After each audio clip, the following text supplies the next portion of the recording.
Olá pessoal, nós vamos iniciar o estudo dos direitos sociais, que é mais um grupo dos direitos fundamentais. Dentro dos direitos sociais, existe uma primeira questão relevante: qual a geração de direitos fundamentais que está relacionada aos direitos sociais? Isso é uma coisa que você não pode perder nunca de vista. Quem respondeu que a segunda geração é exatamente isso. Os direitos sociais são direitos de segunda geração. Por quê?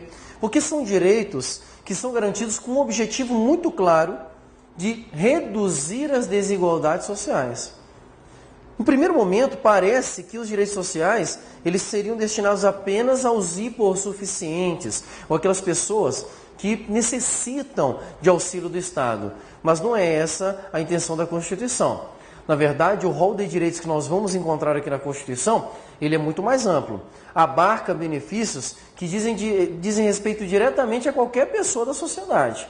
Nós teremos, por exemplo, o próprio artigo 7º, que traz direitos dos trabalhadores e que vai influenciar a vida de todos os trabalhadores. Tranquilo? Um ponto interessante acerca dos direitos sociais é que, pelo fato dele estar relacionado à segunda geração de direitos fundamentais, ele é caracterizado por verdadeiras prestações positivas por parte do Estado. Então, o que a Constituição traz elencado ali são ações que precisam ser implementadas pelo Estado para tentar reduzir as desigualdades sociais. Nós temos basicamente no artigo 6º e artigo 7º os principais direitos sociais estabelecidos na nossa Constituição. Primeiramente, eu gostaria de ler com você o artigo 6º, porque ele é um artigo que traz o rol daquilo que a Constituição considera como sendo direito social. São direitos sociais: a educação, a saúde, a alimentação, o trabalho, a moradia, o lazer, a segurança, a previdência social, a proteção à maternidade e à infância, a assistência aos desamparados na forma dessa Constituição. Uma primeira forma desse artigo ser cobrado em prova diz respeito à própria elencação dos institutos jurídicos. Então, quando o artigo traz vários elementos listados como se fossem direitos sociais, isso aqui pode ser trabalhado na sua prova, omitindo um, inserindo outro que não tem nada a ver. Então, minha sugestão para você é que você se dedique um momento do seu estudo para memorizar quais são os direitos sociais.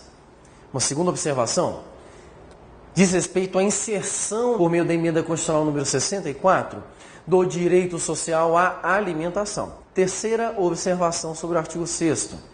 Nós temos aí o direito à segurança. No artigo 5º, que trata dos direitos individuais? Pois é, isso pode trazer alguma discussãozinha em prova. Então a doutrina tem entendido que o direito à segurança do artigo 6º não é o mesmo direito à segurança do artigo 5º. Enquanto segurança no artigo 5º diz respeito à segurança das relações sociais, a famosa segurança jurídica, no artigo 6º nós já teríamos uma ideia que visa atingir uma certa coletividade, por isso direito social. Então não seria segurança jurídica, mas segurança pública. Então o artigo 6º ele traz um prenúncio daquilo em que a Constituição vai tratar no artigo 144, que é a segurança pública. Tranquilo? Um outro ponto assim, muito relevante no que tange ao direito social, e isso vive um constante conflito, tanto na doutrina como na jurisprudência, diz respeito à eficácia desses direitos sociais. Existe uma problemática estabelecida na necessidade de se dar a maior eficácia possível a esses direitos sociais. Só que quando se provoca essa discussão, sempre ocorre uma barreira que limita uma verdadeira concessão, uma concessão eficaz desses direitos sociais. E qual que é essa barreira? A capacidade do Estado financeira para fornecer essas prestações.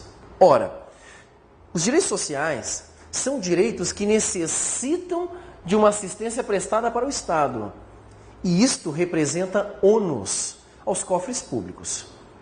Desta forma, o Estado tem uma certa dificuldade em realizar as prestações da forma como elas vieram previstas dentro da Constituição. Então, se nós pegarmos como exemplo, um exemplo que está previsto ali no artigo 7º da Constituição, no inciso 4º, que é a regra relacionada ao salário mínimo. Eu chamo, isso aí nós temos que ler, porque ele trata claramente desta crise. Olha só o que diz o inciso: é direito dos trabalhadores o salário mínimo fixado em lei, nacionalmente unificado, capaz de atender às suas necessidades vitais básicas e às de sua família, como moradia, alimentação, educação, saúde, lazer, vestuário, higiene, transporte, previdência social. Para por aí. Eu te pergunto, e provavelmente você que não está assistindo agora, você ganha um salário mínimo. É por isso que você quer mudar de vida e está estudando para concurso público. É porque você sabe que o salário mínimo não dá conta de resolver todos os seus problemas. Agora tu imagina se eu quisesse fazer tudo o que a Constituição prevê aqui como sendo inerentes à função do salário mínimo. Será que seria possível? Com 500 e alguns reais? Será que seria possível garantir tudo que a Constituição diz que ela vai garantir? É lógico que não, né? Então, este exemplo demonstra claramente que o Estado, ao prestar assistência social, neste rol dos direitos sociais, ele não consegue fazer de forma eficaz. E aqui foi só um exemplo. Mas se você começar a analisar, existem inúmeros outros exemplos. Como o próprio direito à moradia. Quantas pessoas no nosso país não estão abaixo da linha da pobreza e não têm sequer moradia própria? É inquestionável que dos últimos anos para cá houve um avanço considerável na melhora da assistência social. Mas ainda está muito longe de solucionar com o problema do nosso Estado. Isso, então, demonstra que existe uma certa fragilidade na eficácia dos direitos sociais previstos na Constituição, de forma que a doutrina sustenta que os direitos sociais não servem como direitos subjetivos do indivíduo. Ou pelo menos, eles não são exigíveis a qualquer momento. Ou nem todos podem ser exigidos por qualquer pessoa. Esta fragilidade afeta diretamente a eficácia dos direitos sociais. E o Estado, diante da exigência que a Constituição impõe dos direitos sociais, ele levanta a bandeira de uma tese, a tese da chamada reserva do possível. Esta tese diz o quê? Eu, Estado, só posso te dar aquilo que for possível te dar. A teoria da reserva do possível, que surgiu na Alemanha, tenta explicar a incapacidade que o Estado tem de fornecer toda a assistência social necessária para a sociedade. Logo, e esta tese já foi, de certa forma, reconhecida na jurisprudência brasileira e na doutrina, quando eu quero exigir do Estado alguma prestação positiva, a primeira barreira de verificação que tem que ser ultrapassada é: o Estado tem condições financeiras para me prestar essa assistência? Essa é a primeira pergunta que é feita. Tranquilo? Essa é a primeira pergunta que é feita. Então, isso seria um crivo para a eficácia dos direitos sociais. Pois bem, a adoção dessa teoria da reserva do possível passou a ser utilizada pelo Estado até como um certo refúgio das suas obrigações sociais. Então, toda vez que alguém pedia alguma coisa para o Estado, falando assim: olha, Estado, eu preciso disso. O Estado: ops, desculpa, não é possível. Estado, eu estou precisando de construir uma escola pública aqui no meu bairro porque não tem. Olha, eu até gostaria, mas infelizmente não é possível. Olha, aí direito social à moradia. Estado, eu moro na rua, preciso de uma casa. Oh, meu querido, você realmente precisa de uma casa, mas eu preciso te dizer que agora não é possível. Perceba que essa desculpa esfarrapada do Estado, com base na teoria da reserva do possível, passa a transformar os direitos sociais que são considerados direitos fundamentais, que estão elencados no parágrafo 1º do artigo 5º como tendo aplicação imediata, em meras previsões ou programas sociais sem perspectiva alguma de aplicabilidade. Para se evitar que as regras dos direitos sociais caíssem nesse esquecimento jurídico, que fosse considerado apenas como previsões e não como direitos subjetivos, a jurisprudência brasileira passou a adotar um elemento de equilíbrio para se evitar que o Estado se utilize sempre da mesma desculpa para não te dar o direito social. E qual que é este ponto de equilíbrio? A chamada garantia do mínimo existencial. Então, De fato, o Estado só é obrigado a fazer aquilo que for possível, desde que ele garanta o mínimo existencial. Então, se determinada comunidade pede uma escola, fala assim, olha, eu quero uma escola aqui, melhor escola do país aqui instalada no meu bairro, o Estado não está obrigado a colocar a melhor escola, mas o Estado está obrigado a colocar o mínimo existencial. Ou seja, eu vou instalar uma escola aí, para que você tenha acesso à educação. Da mesma forma, olha, Estado, eu preciso, minha saúde é muito frágil, eu quero que o senhor me pague um plano Unimed, por exemplo. O Estado não vai te pagar um plano hospitalar da Unimed, mas ele vai disponibilizar, ou tem que disponibilizar, assistência médica em um hospital. Isso aí não importa. O importante é garantir o mínimo existencial. Tranquilo? Dentro dessa discussão desses dois paradigmas, o que eu gostaria que você ficasse muito alerta é com a existência desses dois institutos que já foram cobrados em prova. E você sempre vinculá-los, né, no caso da reserva do possível do mínimo existencial, à situação da eficácia dos direitos sociais no Brasil. E até exemplificando essa situação, para você ver como é que é a medida que tem que ser adotada pelo Estado, eu tenho até algumas experiências pessoais quando eu defendi as causas de algumas pessoas e nós entrávamos com muitas ações combinatórias, pedindo medicamento, né, para pessoas que não tinham condições de comprar esse medicamento. E o SUS não fornecia e a pessoa precisava desse medicamento.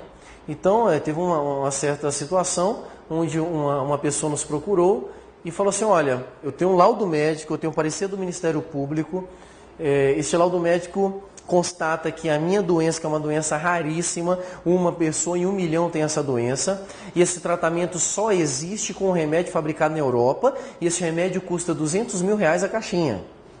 R$200 mil a caixinha. E eu tenho que tomar uma caixinha por mês. Eu quero uma ação que me exija que o SUS pague esse remédio para mim. Então era uma pessoa pobre que precisava desse medicamento. Eu pergunto, o Estado é obrigado a pagar esse remédio para ela ou não? É lógico que é obrigado a pagar. E é lógico por quê? Porque existe um direito fundamental em jogo ali que é mínimo para a existência dessa pessoa. Qual que é o direito? O direito à vida. Então, se o direito à vida está em jogo, garantir esse mínimo é dever do Estado. Então, nós temos aí um direito subjetivo da pessoa do mínimo existencial. Entretanto, certa vez, chegou uma senhora que tinha ali por volta dos seus 50 anos de idade, né? E ela falou assim, olha, eu percebi que com o passar do tempo eu estou envelhecendo. E no meu rosto estão aparecendo pequenas marcas que popularmente são chamadas de pés de galinha. E eu não estou me aguentando ver desta forma no espelho. Então, eu não tenho dinheiro de pagar uma plástica para mim. Eu gostaria então, senhor, seu advogado, que entrasse com a ação para o SUS pagar uma plástica para o meu rosto, para eu ficar mais bonita. Eu pergunto para você, o Estado ele é obrigado a pagar uma plástica para uma pessoa dessa? É lógico que não, pessoal. Até porque linhas de envelhecimento não tem nada a ver com o mínimo existencial. Eles fazem parte da sua evolução ou do seu amadurecimento como ser humano. Então não tem como você utilizar uma argumentação de mínimo existencial para garantir uma cirurgia plástica nesse sentido. Ficou clara a discussão? Então, você vai ponderar o que é mínimo existencial e o que a reserva do possível pode desobrigar o Estado nessa medida da essencialidade para que você possa viver. Tranquilo? É uma discussão interessante, relevante, que pode vir a aparecer na sua prova. Ok? Uma outra discussão também afeta diretamente os direitos sociais é a incidência fortíssima aqui do princípio da proibição do retrocesso. Aqui nos direitos sociais ele aparece de forma mais nítida, até porque com o avanço da sociedade, com a evolução histórica, vários direitos sociais vão sendo conquistados. E à medida que esses direitos sociais vão sendo conquistados, é lógico que o trabalhador ele não quer perder direitos, ele quer sempre ganhar mais.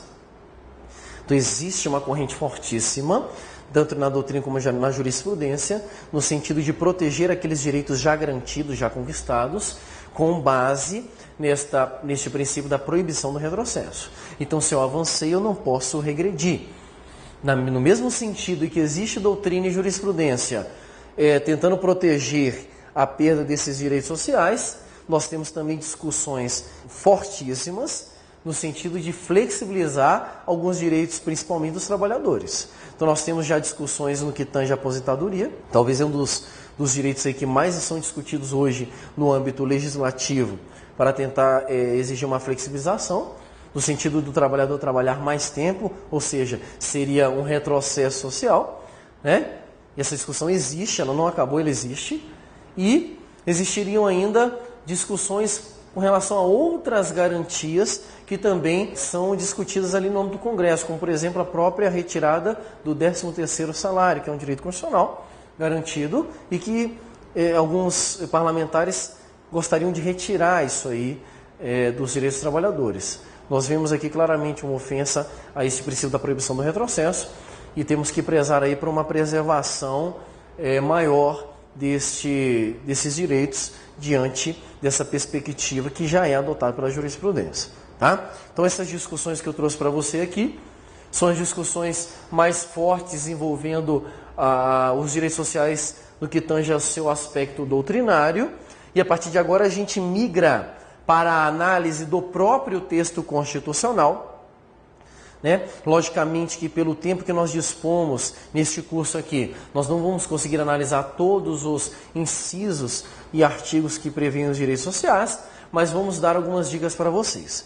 Primeira dica que eu te dou para você estudar direitos sociais é que, geralmente, quando cai em prova essa matéria, ela cai texto da Constituição. E principalmente o artigo 7º da Constituição, que é o artigo que traz os direitos dos trabalhadores. Tá? Então, aqui você tem que buscar ter uma leitura uma leitura com o objetivo de memorizar, sempre percebendo os detalhes, porque isso aqui pode ser trabalhado em prova. Eu quero ler alguns incisos com você, que são incisos para demonstrar para você como é que eles vão trabalhar com isso em prova, ok? Começando pelo próprio caput do artigo 7º. São direitos dos trabalhadores urbanos e rurais, além de outros que visem a melhoria de sua condição social. Então nós temos aí no caput do artigo 7º, primeiro uma informação importantíssima. Os direitos previstos neste rol são direitos tanto de trabalhadores urbanos como rurais, não tem diferença. E já caiu várias vezes em prova ele dizendo, são direitos só do urbano, só do rural. É um ponto que você tem que ter atenção. Segunda observação que eu faço sobre o caput deixa muito claro para nós que este rol de direitos sociais estabelecido no artigo 7º é um rol meramente exemplificativo. Então é uma atenção que eu te chamo, que já foi explorada em prova. Eu quero ler com você o inciso 1º para demonstrar como é que esse tipo de questão de direito social pode ser cobrado em sua prova. Relação de emprego protegida contra despedida arbitrária ou sem justa causa, nos termos de lei complementar, que preverá indenização compensatória, entre outros direitos. Imagine como é que isso aqui pode cair na sua prova. Primeiro, ele pode brincar com você nesse elemento ali, proteção, né? No caso da despedida arbitrária ou sem justa causa. Então ele pode colocar lá, proteção contra qualquer tipo de despedida. Ou então já vi em prova assim, proteção contra a despedida arbitrária com ou sem justa causa. Então, esses detalhezinhos são típicos de questões de prova. E aí não importa a banca. Não importa a banca, é muito comum você encontrar questões mexidas dessa forma aí. Outro inciso para você ficar mais seguro desse nível de estudo. Seguro-desemprego em caso de desemprego involuntário. O que eles vão fazer na tua prova? Vão tirar o in e deixar voluntário. Daniel, é isso que vai cair na minha prova? É isso que vai cair na sua prova. É isso que você tem que prestar atenção. Dentro da sua formatação de estudo, você precisa ler bastante a Constituição e você precisa fazer bastante exercício. Porque só resolvendo exercícios é que você vai tendo a noção correta de como as questões vão cair na sua prova. Tranquilo? Existem alguns incisos aqui dentro do artigo 7º que eu gostaria de ler com vocês, já dentro de uma abordagem mais complexa, para te trazer uma informação um pouco mais detalhada. E o primeiro inciso que eu quero fazer isso aqui é o inciso 4º, onde nós temos a regra do salário mínimo. Este inciso, ele está recheado de questões que podem ser trabalhadas em prova. Vamos destrinchá-lo para vocês. Primeiro ponto importante.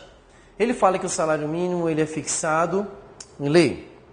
Gente, se a Constituição diz que ele tem que ser fixado por lei, se na tua prova aparecer decreto, está errado. Porque aqui a Constituição se utilizou de um princípio chamado reserva legal. Ele reservou essa matéria a uma lei. Então só a lei pode regulamentar essa matéria. Mas aí aparece a questão na sua prova assim. Medida provisória pode criar salário mínimo? Você tem que responder que sim, que pode. E por que pode? A própria jurisprudência já sinalizou nesse sentido. E você tem que saber que medida provisória tem força de lei, o processo legislativo da medida provisória. E vocês vão descobrir que ela tem um momento onde ela se transforma numa lei. Então seria possível que medida provisória fixasse salário mínimo. Outro ponto relevante para o seu estudo diz respeito aqui ao fato dele dizer que é nacionalmente unificado. Eu te pergunto, o salário mínimo é igual em todo o país? Algumas pessoas podem olhar, não, no meu estado é maior. Aqui no Paraná mesmo eu adoro perguntar isso em sala de aula, porque no Paraná, geralmente o governador fixa alguma coisa acima do salário mínimo e sai na propaganda, na televisão, o salário mínimo no Paraná é maior do que o nacionalmente fixado. Então, para tudo, está tudo errado. O Estado ele não pode fixar salário mínimo diferente do nacionalmente fixado. Por isso que a Constituição determinou que o salário mínimo ele tem que ser igual em todo o país. E assim é. Há alguns anos, os estados tinham o hábito de editarem leis fixando salário mínimo diferente. Foram arguídas inconstitucionalidades dessas leis no Supremo. E o Supremo deixou muito claro, falou, olha, isso é invasão de competência. Quem tem competência para fixar salário mínimo é a União. Tranquilo? Então, Daniel, o que exige de diferente, então, não é salário mínimo, é o quê? É o chamado piso salarial. O piso salarial, ele pode ser diferente de estado para estado, respeitando, logicamente, o mínimo. Agora, o piso salarial, se você pegar a lei do seu estado, que diz que é o salário mínimo maior, você vai ver lá que está lá. Cria piso salarial para todos os trabalhadores do estado. E dessa forma você consegue, geralmente, ter um valor maior do que aquele salário mínimo fixado nacionalmente. Tranquilo? Então isso é uma abordagem muito interessante.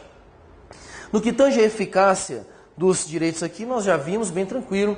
Talvez como sugestão seria interessante você tentar memorizar os elementos que estão previstos nesse inciso como garantias do salário mínimo, que isso aí também pode ser trabalhado em prova. Mas nós teríamos ainda outro detalhe, quando ele fala com reajustes periódicos que lhe preserve o poder aquisitivo. Por isso, todo ano, o salário mínimo sofre um reajuste. Talvez não te ajude lá essa coisa, mas é melhor do que nada. E ainda nós temos aqui sendo vedada a sua vinculação para qualquer fim. Isso aqui quer dizer que você não pode utilizar o salário mínimo para vincular ele ou o valor dele a alguma outra obrigação. Então, já foi comum você, por exemplo, fazer um empréstimo ou então vender um carro cuja prestação era 2 salários mínimos. Ou então você, qual que é a remuneração? 3 salários mínimos. Esse tipo de vinculação está proibida pela Constituição, para se evitar que exista uma defasagem ou supervalorização de alguns valores. Tá?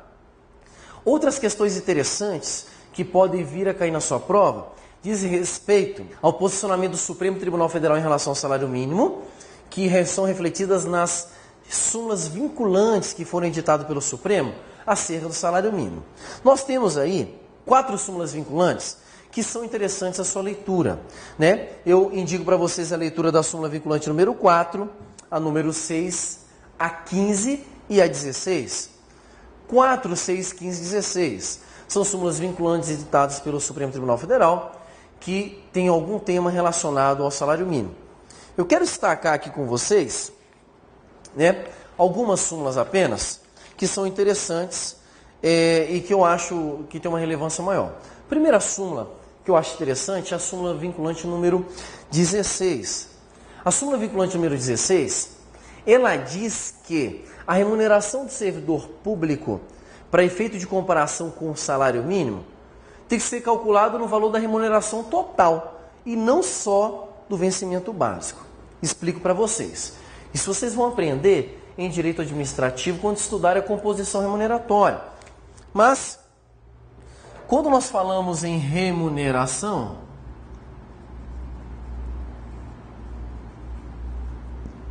geralmente a doutrina diz que remuneração é igual a vencimento básico mais gratificações ou adicionais. Então, geralmente vem no seu contra-cheque um vencimento básico e acrescentar duas gratificações. A exemplo de um colega meu que ele era policial militar do Distrito Federal. E alguns anos atrás, o policial militar do Distrito Federal, ele recebia como vencimento básico R$100 e poucos, bem abaixo do salário mínimo à época. E como gratificações, outras coisas. Como vencimento básico R$100 e poucos, alguns policiais militares do Distrito Federal entraram com ações na justiça dizendo: ei, eu estou recebendo menos que o salário mínimo, eu quero então que o meu vencimento básico fique igual ao salário mínimo. E isso ia sofrer uma repercussão nas gratificações, então a remuneração dessa galera ia aumentar.